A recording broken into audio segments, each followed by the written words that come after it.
नमस्कार, कशिश न्यूज़ के digital platform पर आप तमाम दर्शकों का स्वागत है। मेरा नाम आशुतोष है और इस वक़्त हमारे बगल वाले फ्रेम में पूर्व डीजीपी अभयानंद सर हैं।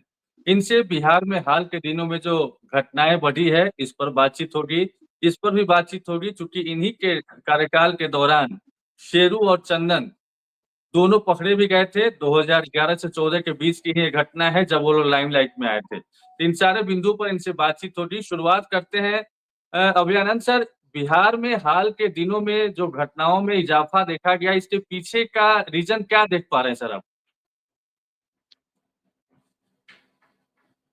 स्पेसिफिकली इस घटना के संबंध में तो मैं नहीं बता पाऊंगा क्योंकि उसकी जानकारी सोशल मीडिया के मेरे पास होती है। जी, लेकिन आम थियोरी जो मैंने डेवलप की थी अपने पुलिसिंग करियर में, वो ये था कि काला धन से अपराध होता है और जी, अपराध को काला धन जन्म सकता है। काला धन और अपराध एक दूसरे के पूरक हैं। और इस मामले में भी जो मैंने थोड़ा बहुत देखा, उसमें काला धन जो सिर्फ इन दोनों के द्वारा पैदा किया जा रहा है, वो थोड़ा कोटक संख्या है।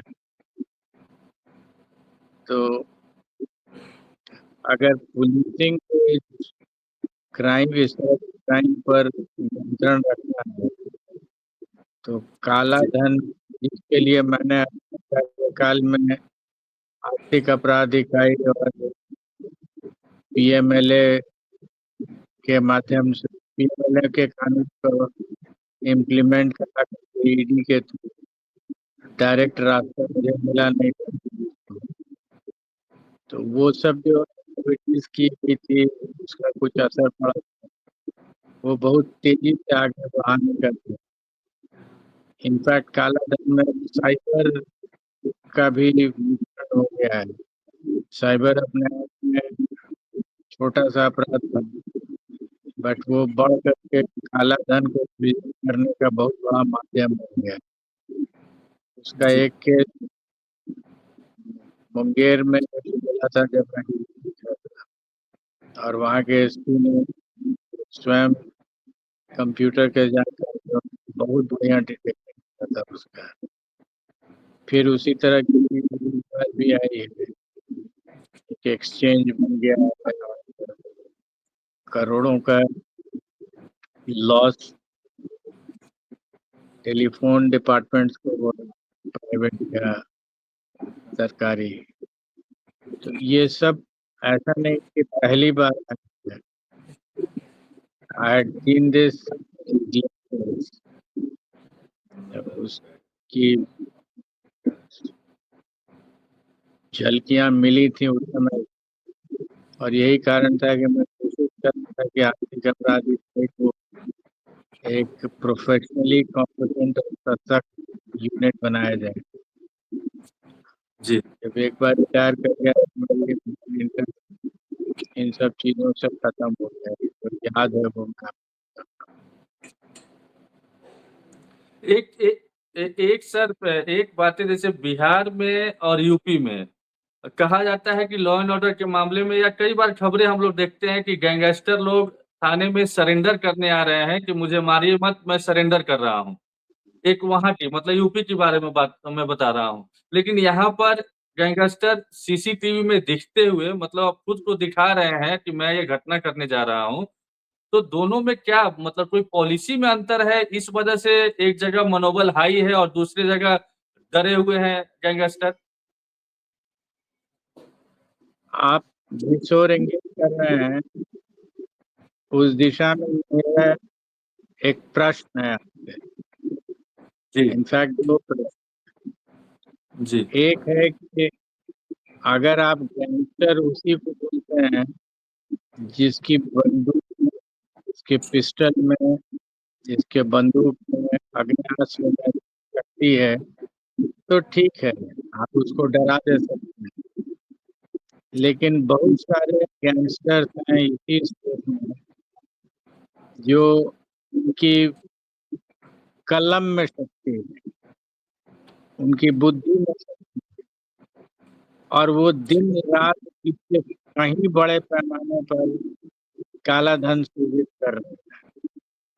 एक साधारण सी चीज लीजिए, घूस।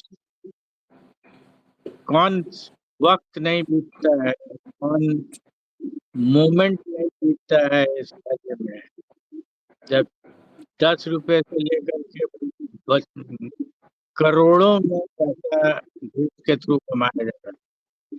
ये कहाँ जाता है?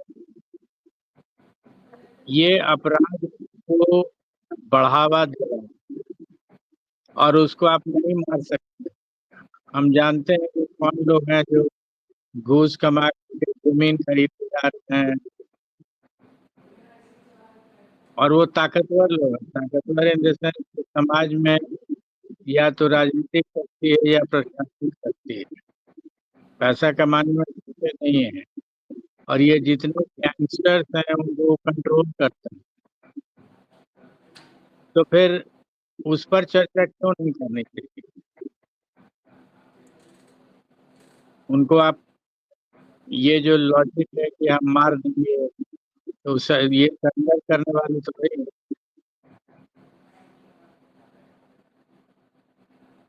ठीक ठीक ठीक है सर। लेकिन कोई मतलब चूंकि आपका कार्यकाल था 2011 से 14, उस दौरान जो चीजें हुई थी और आपने जिस तरीके से क्राइम पर कंट्रोल पाने का जो भी हथकंडा अपनाया था, और आज के दिनों में क्या लगता है कि सेम पैटर्न है या कुछ बदला है, पुलिसिंग कुछ बदली है? क्या कुछ नज़र आ रहा है? चूँकि मतलब हाल के दिनों में देखा जा रहा है कि बेतहाशा मतलब इज़ाफ़ा कह सकते हैं, हालाँकि सरकार नहीं मानती है या पुलिस की तरफ से जो डाटा जारी होता है वो एक्सेप्ट नहीं करते हैं वो लोग कि कुछ मतलब अलग हो रहा है, कुछ बहुत ज़्यादा हो रहा है। एक अनुरोध होगा कि आपने जो प्रश्न पूछा उसमें एक शब्द इस्तेमाल कर दिया, हथकंडा। मैंने हथकंडा नहीं अपनाया था, मैंने कानून कंडा अपनाया। तो हथकंडा का शब्द का मीनिंग ही हो जाता है। जी, जी, जी, जी। आफ्टर हैविंग करेक्टेड दैट, जो अंतर आप ढूंढना चाहते हैं, वो अभी का क्या हो रहा है मैं नहीं जानता, सीरियसली नहीं जानता।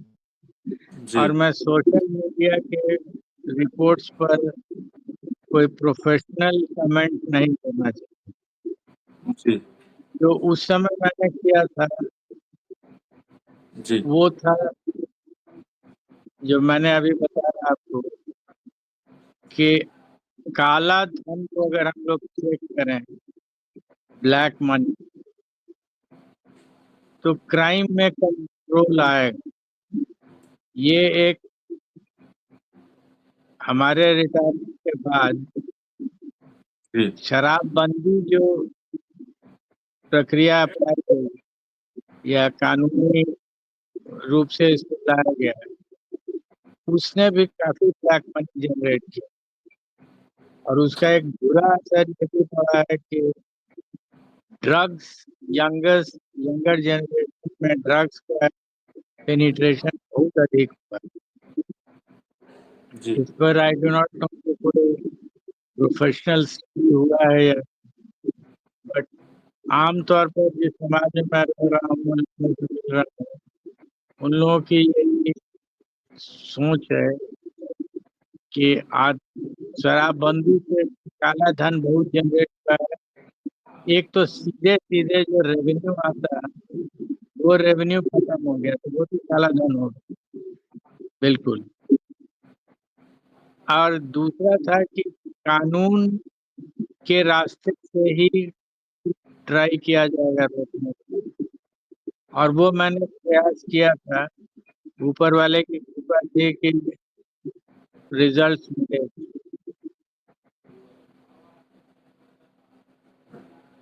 जी। जी, थोड़ा-सा इस पार्टिकुलर केस के बारे में हम लोग बात करते हैं, जो हाल के दिनों में पारस अस्पताल में अंजाम दिया गया है, शूट आउट जो हुआ है।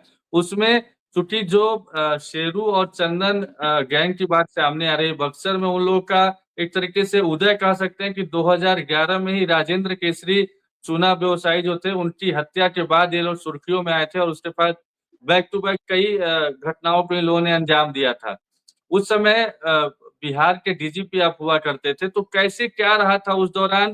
कैसे इन लोगों को आपने सलाखों तक पहुंचाया और फिर ये लोग कैसे आखिरकार यहाँ तक मतलब इतने पावरफुल हुए कि जेल से भी क्राइम की दुनिया को मतलब एक तरीके से लीड कर रहे हैं?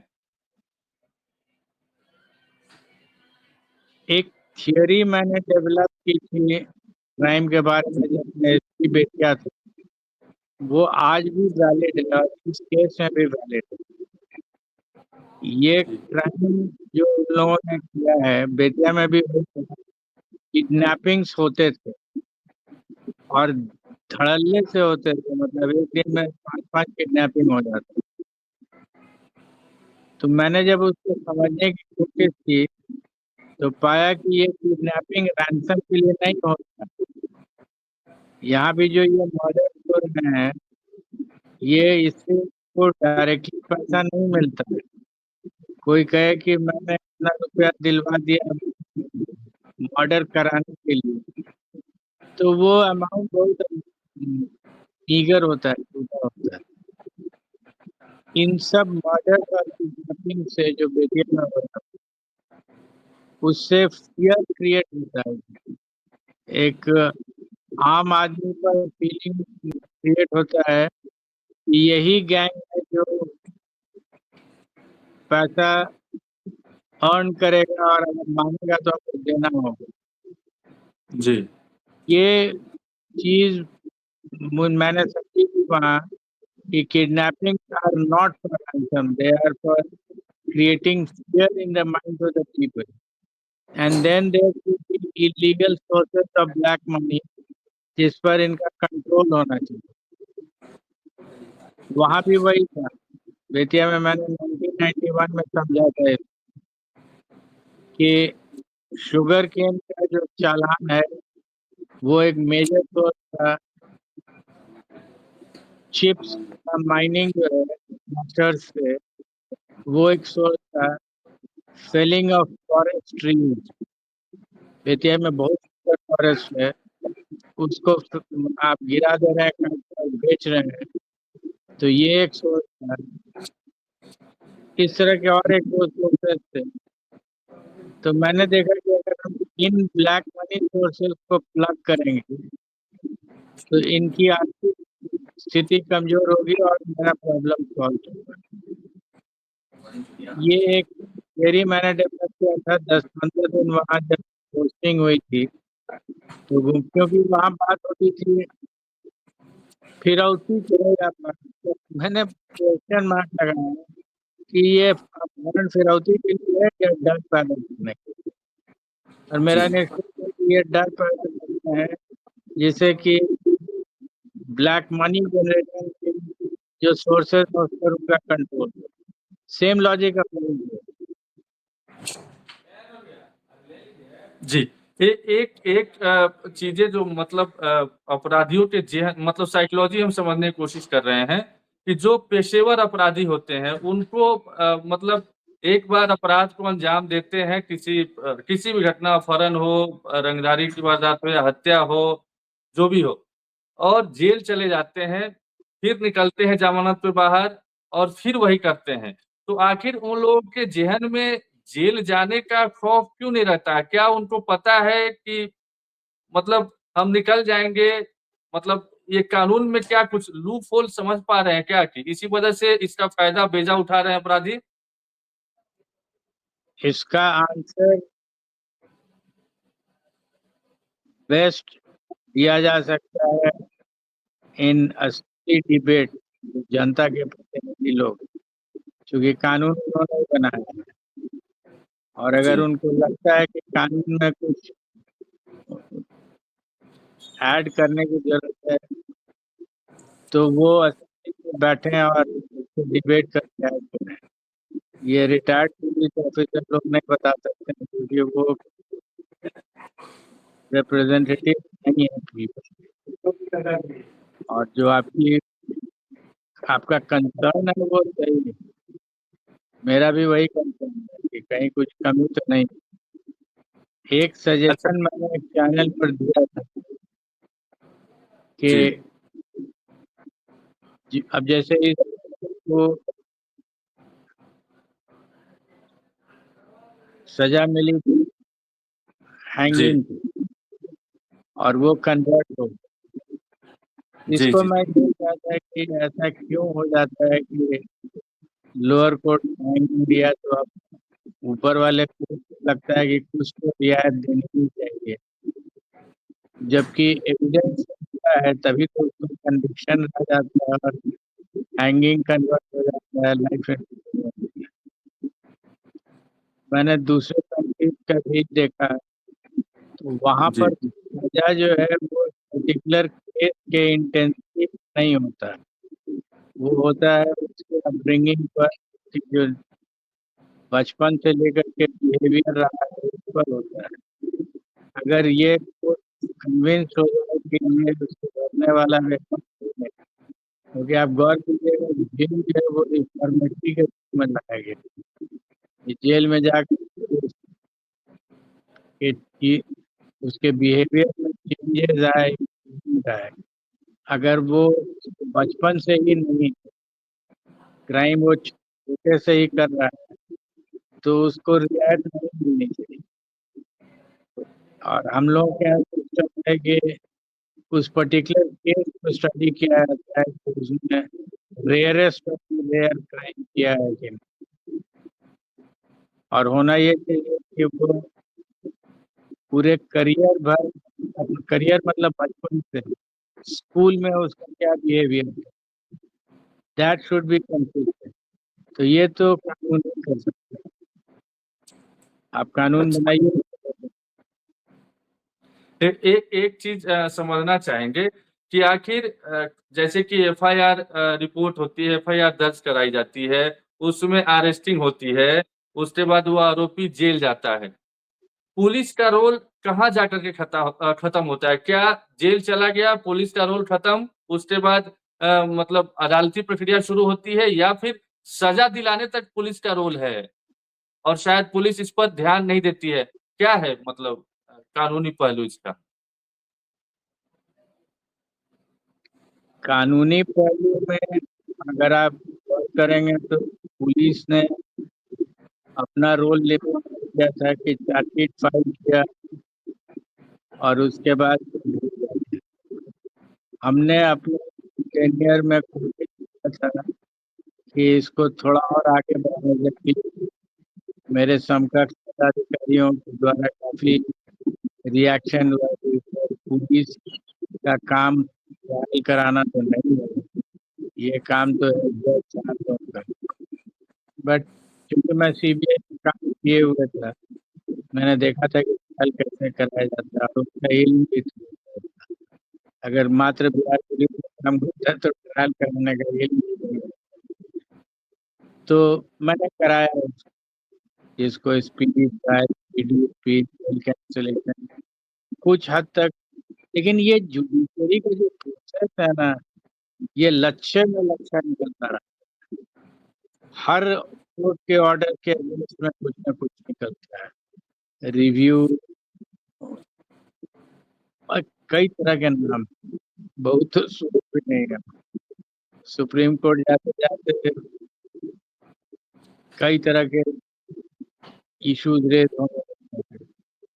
तो आदमी पुलिस इन्वेस्टिगेशन करे, कोर्ट को फॉलो करे, कुछ हद तक कोर्ट फॉलो किया जा सकता है, जो मैंने किया, कोशिश की और किया, लेकिन उसके और नहीं कर पाया और मेरे कुछ है नहीं सर।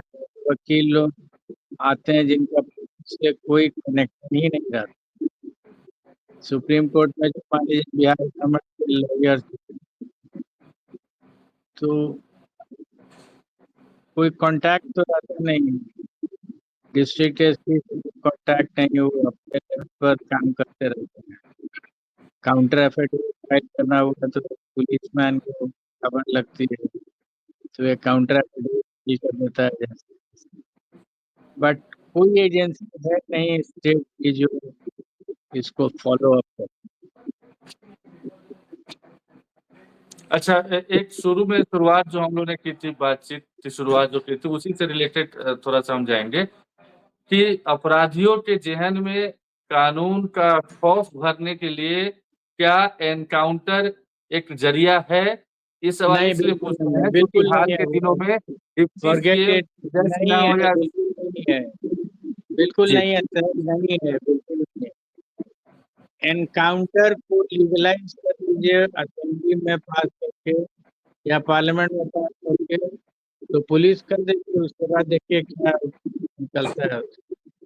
लेकिन आपके क्वेश्चन का answer even without complete question no, क्योंकि इसका लीगल सैंक्शन नहीं है तो नहीं है।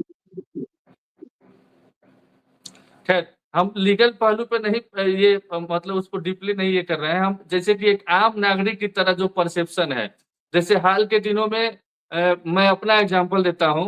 एक एटीएम में मैं गया था पैसे विथड्रॉ करने के लिए, वहां पर ये शेरू गैंग से रिलेटेड एक वीडियो देखा जा रहा था जो घटना है। वहां पर एक और ग्राहक आए पैसे निकालने के लिए, और उन्होंने दूसरे के वीडियो जो सुन रहे थे उनको बोला कि ये बिहार ही है कि यहाँ पर इस तरीके से हो रहा है, अगर यूपी होता तो अभी तक तौसीफ उर्फ बादशाह के बारे में या बाकी जो गैंगस्टर है उनके बारे में वो अब तक परलोक सिधार गए होते। तो एक आम धारणा है बिहार और यूपी के बारे में। मैंने आपको अपनी भावना से अवगत करा दिया कि अगर एनकाउंटर का कोई लीगल सैंक्शन है तो कानून दिखा दीजिए। एनकाउंटर वर्ड है ही नहीं लॉ में। चलिए चलिए सर बहुत जिस बहुत तरह के धन्यवाद। लोग जिस जी तरह के लोग इसको सपोर्ट करते हैं, उनसे पूछिए कि अगर ईश्वर न करे कि उनका बेटा उसके साथ लाइन पर चला जाए, तो वो ऑफर करेंगे कि मेरे बेटा का एनकाउंटर कर दिया। उस समय कहेंगे नहीं, नहीं, कानून से ही तो होना होगा। जी जी, बिल्कुल विधि सम्मत कार्रवाई होनी चाहिए कानून की जो बिल्कुल सही कहा आपने सर।